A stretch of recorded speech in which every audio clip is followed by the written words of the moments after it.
안녕하세요. 오늘은 가톨릭 성경의 흥미로우면서도 깊은 의미를 담고 있는 책 판관기를 심도 있게 들여다보는 시간을 갖겠습니다. 판관기는 이스라엘 백성이 약속의 땅 가나안에 정착한 후 왕이 다스리는 시대가 본격적으로 시작되기 전까지의 다사다난했던 시대를 기록한 구약 성경의 매우 중요한 책입니다. 이 시대는 단순한 역사적인 전환기를 넘어 하느님과 이스라엘 백성 사이의 관계가 어떻게 전개되었는지를 극명하게 보여주는 영적인 시기였다고 할 수 있습니다. 오늘 우리는 특히 판관기 1장에서 8장까지의 내용을 상세하게 탐험하며 이스라엘 백성의 초기 정착 과정과 그들을 구원하기 위해 하느님께서 세우신 판관들의 이야기를 생생하게 느껴볼 것입니다. 이 이야기는 비단 과거의 기록으로만 그치는 것이 아니라 오늘날을 살아가는 우리에게도 많은 영적 교훈과 깊은 메시지를 던져주고 있습니다. 그럼 이제 판관기의 세계로 함께 떠나볼 준비가 되셨나요? 먼저 판관기 전체의 큰 그림부터 심층적으로 살펴보겠습니다. 판관기는 이스라엘 민족이 길고 힘든 광야 생활을 성공적으로 마치고 약속의 땅 가나안에 들어와 정착하는 과정에서 겪었던 혼란과 무질서, 그리고 반복되는 영적인 방황의 시대를 생생하게 그려냅니다. 이 책은 이스라엘이 12개의 부족으로 이루어진 느슨한 연합체에서 점차 단일 국가의 형태로 나아가는 과도기적인 시점을 다루며 하느님께 불충실했을 때 이스라엘 백성이 얼마나 큰 어려움을 겪었는지, 그리고 그럼에도 불구하고 자비로우신 하느님께서 어떻게 그들을 구원하셨는지를 반복적이고도 설득력 있게 보여줍니다. 판관기의 핵심 주제는 바로 죄-징벌- 회개- 구원으로 이어지는 이스라엘 역사의 반복적인 순환 구조에 있습니다. 이스라엘 백성은 하느님을 떠나 이방의 우상을 숭배하고 죄를 지으면 어김없이 이민족의 압제 아래 고통스러운 삶을 살게 됩니다. 그리고 극심한 고통 속에서 하느님께 간절히 부르짖어 회개하면 하느님께서는 자비를 베푸시어 판관들을 세워 그들을 기적적으로 구원하십니다. 하지만 구원의 기쁨도 잠시, 이스라엘 백성은 다시 죄악의 길로 돌아서는 안타까운 모습을 계속해서 반복하는 것을 우리는 판관기 전체를 통해 확인할 수 있습니다. 그렇다면 판관은 과연 어떤 존재였을까요? 판관은 단순히 오늘날의 재판관 역할만을 수행한 것이 아닙니다. 이들은 하느님께서 이스라엘 백성을 구원하고 인도하기 위해 특별히 세우신 카리스마적인 지도자들이었습니다. 그들은 군사적인 지도자로서 이스라엘 백성을 외세의 적으로부터 보호하고 해방시키는 결정적인 역할을 감당했으며, 동시에 부족의 우두머리이자 백성의 통솔자로서 사회를 다스리고 질서를 유지하는 데 막중한 책임을 다했습니다. 판관의 가장 중요하고 본질적인 역할은 이스라엘 백성이 하느님과의 신성한 약속을 기억하고 야훼 신앙 안에서 올바르게 살아가도록 이끌며 하느님의 뜻에 온전히 순종하도록 돕는 것이었습니다. 성경에는 총 12명의 주요 판관이 등장하는데 이들은 각기 다른 배경과 방식으로 이스라엘을 구원하고 이끌었습니다. 이제 판관기 1장의 내용으로 깊이 들어가 보겠습니다. 판관기 1장은 이스라엘 지파들이 약속의 땅 가나안을 정복하는 과정에서 겪는 어려움과 좌절, 그리고 불완전한 정복의 현실을 상세히 묘사합니다. 여호수아의 위대한 지도력이 끝난 후 유다 지파가 하느님의 뜻에 따라 앞장서서 가나안 정복 전쟁을 시작합니다. 그들은 시메온 지파와 연합하여 여러 가나안 성읍을 함락하고 잔혹한 아도니 베zek이라는 왕을 사로잡는 등 초반에는 상당한 성공을 거두는 듯 보입니다.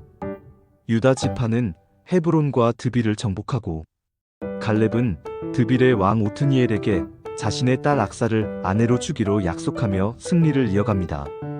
이는 이스라엘 백성, 특히 유다 지파가 하느님의 도움으로 강력한 적들을 물리치고 영토를 확장해 나가는 긍정적인 모습을 보여주는 듯 했습니다. 그러나 가나안 정복 전쟁은 그리 순탄하지만은 않았습니다. 이스라엘 각 지파는 자신들에게 할당된 영토를 확보하기 위해 치열하게 노력했지만 가나안 땅의 모든 원주민을 완전히 몰아내지는 못했습니다. 예를 들어 유다 지파는 골짜기에 사는 주민들을 그들의 강력한 철병거 때문에 완전히 쫓아내지 못했습니다. 베냐민 지파는 예루살렘에 거주하는 여부수족을 쫓아내지 못했고 그들은 결국 이스라엘 백성과 함께 살게 됩니다. 므낫세, 에프라임, 즈불룬, 아셀, 납탈리 지파 역시 자신들의 영토에 남아있는 가나안 주민들을 완전히 몰아내지 못하고 오히려 그들과 공존하는 선택을 하게 됩니다. 심지어 단 지파는 자신들의 영토를 가나안 족속들에게 빼앗겨 다른 곳으로 이주해야 하는 수모를 겪기도 합니다. 이러한 불완전한 정복은 이스라엘 백성에게 끊임없이 가나안 사람들의 우상, 숭배와 타락한 문화의 위협을 안겨주게 됩니다. 1장은 각 지파가 공동으로 협력하기보다는 각자의 이익과 상황에 따라 부분적으로만 행동하는 모습을 강조하는데, 이는 이스라엘 전체의 통합과 결속력이 현저히 부족했음을 명확히 보여줍니다. 결국 이러한 불완전한 정복은 훗날 이스라엘 백성이 하느님을 떠나 우상을 숭배하게 되는 중요한 원인이 되기도 합니다. 이스라엘 백성은 하느님께서 가나안 주민들을 완전히 멸절하거나 최소한 그들과 분리되어 살라고 명령하셨음에도 불구하고 그들을 노예로 삼거나 함께 살아가며 하느님의 뜻을 온전히 따르지 않았습니다. 이는 하느님과의 신성한 계약에 대한 불충실함을 보여주는 것이며 판관기 전체를 통해 반복될 불순종의 씨앗이 됩니다. 그 결과 이스라엘은 가나안 주민들의 영향을 받아 이방 신들을 숭배하게 되고, 이는 하느님의 진노를 사게 되어 강력한 이민족의 압제 아래 놓이게 되는 비극적인 결과를 초래합니다. 이러한 1장의 내용은 판관기 전체의 비극적인 서막을 알리는 역할을 하며 이스라엘 백성이 앞으로 겪게 될 고난과 영적인 타락의 원인을 심층적으로 설명해 줍니다. 1장은 정복 시대의 영광 뒤에 숨겨진 어두운 그림자, 즉 하느님의 뜻을 온전히 따르지 못한 인간의 한계와 그로 인한 결과를 명확히 제시하고 있습니다. 이제 판관기 8장의 내용으로 넘어가 보겠습니다. 판관기 8장은 판관 기드온의 위대한 승리와 그 이후의 일들을 다루고 있습니다. 기드온은 미디안족의 잔혹한 압제로부터 이스라엘을 구원한 판관으로, 그의 이야기는 하느님에 대한 믿음과 순종의 중요성을 가장 극적으로 보여주는 사례 중 하나입니다. 8장은 기드온이 불과 300명의 용사만을 이끌고 수많은 미디안 대군을 물리친 놀라운 승리 직후의 상황부터 시작됩니다. 이 승리는 인간의 힘이 아닌 오직 하느님의 능력으로 이루어졌음을 분명히 보여줍니다. 기드온은 미디안과의 전쟁에서 결정적인 승리를 거두었지만 그의 여정은 여기서 끝나지 않았습니다. 그는 미디안의 두 왕인 제바와 찰문나를 끈질기게 추격하여 사로잡고 처형함으로써 이스라엘을 오랫동안 괴롭혔던 미디안의 위협을 완전히 종식시킵니다. 이로써 이스라엘 백성은 미디안의 압제에서 벗어나 평화를 되찾게 됩니다. 그러나 승리의 기쁨 속에서도 기드온에게는 또 다른 갈등이 찾아옵니다. 미디안을 추격하는 과정에서 기드온은 숫곳과 푸누엘 주민들에게 지쳐있는 군사들을 위한 음식 제공을 요청했지만 그들은 기드온의 요청을 무시하고 조롱하며 도움을 거절합니다. 이에 기드온은 미디안과의 싸움에서 승리한 후 돌아와 그들에게 보복하겠다고 경고했고, 결국 승리 후 돌아와 숫곳의 원로들과 푸누엘 사람들을 엄중히 벌합니다. 이 사건은 이스라엘 내부의 분열과 이기심, 그리고 공동체 의식의 부재를 여실히 보여주는 비극적인 장면입니다. 전쟁의 승리에도 불구하고 이스라엘 백성 사이에서도 여전히 하느님에 대한 온전한 믿음과 공동체 의식이 부족했음을 드러내는 것입니다. 전쟁의 결정적인 승리 후 이스라엘 백성은 기드온에게 그들의 왕이 되어달라고 간곡히 요청합니다. 이는 미디안의 오랜 압제에서 벗어나 새로운 지도자를 통해 안정적이고 강력한 국가를 이루고 싶었던 백성들의 절실한 열망을 반영하는 것이었습니다. 그러나 기드온은 단호하게 이 요청을 거절하며 이렇게 선언합니다. 나는 너희를 다스리지 않겠다. 내 아들도 너희를 다스리지 않을 것이다. 오직 주님께서 너희를 다스리실 것이다. 기드온의 이 놀라운 선언은 판관기 전체에 가장 중요하고 핵심적인 메시지를 담고 있습니다. 그것은 바로 이스라엘의 진정한 왕은 눈에 보이는 인간 지도자가 아닌 오직 만군의 주제이신 하느님 한 분뿐이시라는 것입니다. 기드온은 인간적인 권력과 명예에 대한 유혹을 단호히 거부하고 하느님의 주권과 통치를 최우선으로 강조함으로써 참된 지도자의 모범을 보여줍니다. 그는 이스라엘 백성이 눈에 보이는 왕이 아닌, 보이지 않지만 전능하신 하느님을 왕으로 섬겨야 한다는 사실을 깨닫게 하려 했습니다. 하지만 기드온의 이러한 숭고한 거절에도 불구하고 백성들의 왕정 요구는 이후로도 계속될 것이며, 이는 판관기 이후 사무엘기와 열왕기를 통해 이스라엘 왕정의 시작으로 이어지게 됩니다. 이는 하느님의 뜻과 백성들의 열망 사이의 영원한 긴장을 보여주는 대목입니다.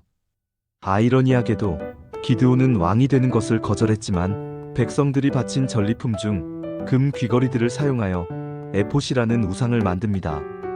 이 에봇은 이스라엘 백성에게 영적인 덫이 되어 그들로 하여금 하느님이 아닌 우상을 숭배하게 만드는 비극적인 결과를 초래합니다.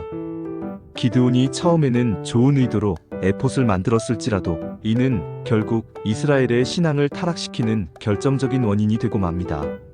그의 이러한 행동은 아무리 위대하고 신앙심 깊은 인물이라 할지라도 인간적인 연약함과 한계를 가지고 있음을 보여주며 하느님에 대한 온전하고 지속적인 순종과 믿음이 얼마나 중요한지를 역설적으로 가르쳐줍니다. 이는 우리에게도 깊은 성찰을 요구하는 부분입니다.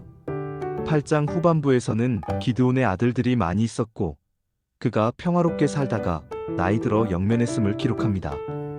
그러나 기드온이 죽자마자 이스라엘 백성은 다시 바알 신들을 숭배하는 죄악의 길로 돌아서고 하느님을 저버리는 모습을 보여줍니다.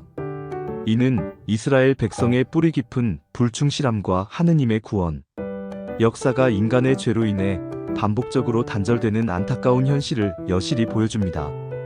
결국 판관기 1장과 8장은 이스라엘 백성의 가나안 정착 과정에서의 어려움과 불완전성, 그리고 하느님의 구원과 인간의 불순종이 반복되는 판관기 시대의 비극적인 특징을 극명하게 드러냅니다. 1장은 이스라엘 지파들이 가나안 정복을 완전히 이루지 못하고 그 결과로 가나안 주민들의 영향을 받게 되는 과정을 세밀하게 보여줍니다. 이는 앞으로 이스라엘이 겪게 될 영적인 타락과 고난의 씨앗이 어떻게 뿌려졌는지를 설명합니다. 반면 8장은 판관 기드온을 통해 하느님께서 어떻게 당신의 백성을 구원하시는지, 그리고 이스라엘의 진정한 왕이 누구인지를 명확하게 보여줍니다. 그러나 기드온의 영웅적인 활약에도 불구하고 이스라엘 백성은 하느님에 대한 온전한 믿음과 순종을 지속적으로 유지하지 못하고 끊임없이 죄악으로 돌아서는 인간적인 모습을 보여줍니다. 판관기 1장과 8장을 통해 우리는 하느님의 변함없는 사랑과 구원 의지를 다시 한번 깊이 깨달을 수 있습니다.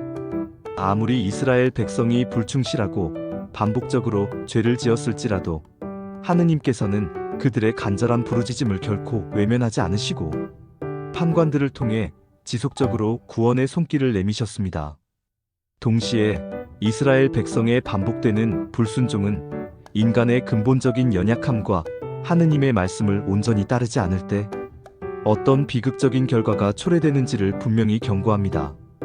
이스라엘 역사를 통해 우리는 하느님의 공의와 자비가 어떻게 동시에 발현되는지 목격할 수 있습니다.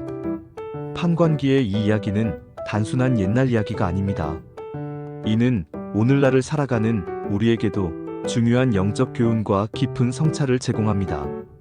우리는 하느님에 대한 믿음을 굳건히 하고 그분의 거룩한 말씀에 순종하며 살아가는 것이 우리의 삶에서 얼마나 중요하고 본질적인지를 깨달아야 합니다.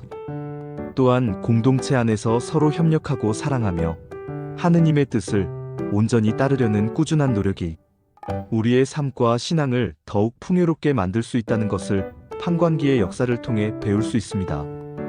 오늘 함께 살펴본 판관기 1장과 8장의 이야기가 여러분의 신앙생활에 깊은 통찰과 영감을 주기를 진심으로 바랍니다. 하느님의 말씀 안에서 늘 평화와 지혜를 얻으시길 기도합니다. 다음 시간에는 판관기의 다른 흥미로운 이야기들로 다시 찾아뵙겠습니다. 감사합니다.